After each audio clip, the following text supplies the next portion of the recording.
BNP মহাসচিব মির্জা ফখরুল ইসলাম আলমগীর বলেছেন, আগামী নির্বাচনের ওপর দেশের রাজনৈতিক অর্থনৈতিক ভবিষ্যৎ নির্ভর করছে। গণতন্ত্রের বিকল্প নেই, গণতন্ত্রই গণতন্ত্রের বিকল্প।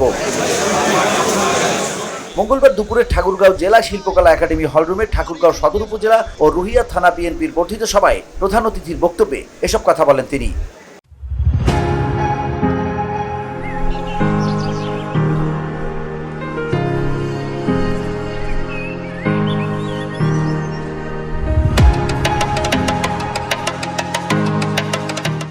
মির্জা ফখরুল বলেন, সামনে সতর্কতার সঙ্গে পা ফেলতে হবে।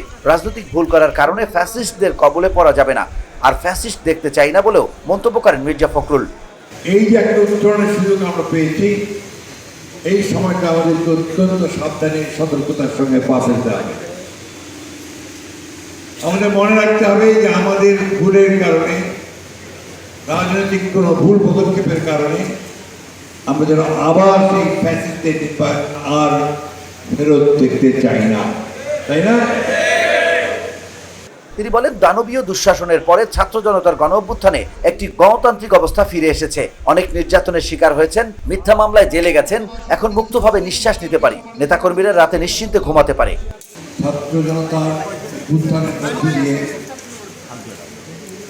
আমরা গণতন্ত্রের উত্তরণের একটা সুযোগ পেয়েছি। আমরা এখন মুক্ত বাতাসে নিঃশ্বাস নিতে পারি।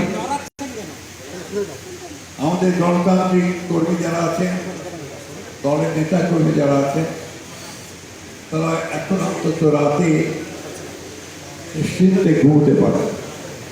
এ সময় জেলা বিএনপি সভাপতি মির্জা ফয়সাল আমিন, সাধারণ সম্পাদক পয়গাম আলী, সদর সভাপতি আব্দুল হামিদ, সাধারণ সম্পাদক মাহবুব হোসেন তুহিন সহ দলটির নেতাকর্মীরা উপস্থিত ছিলেন।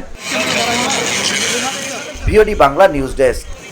পবিত্র কোরআন থেকে তেলাওয়াত করছেন আল্লাহ হাফেজ মুজিবুর রহমান।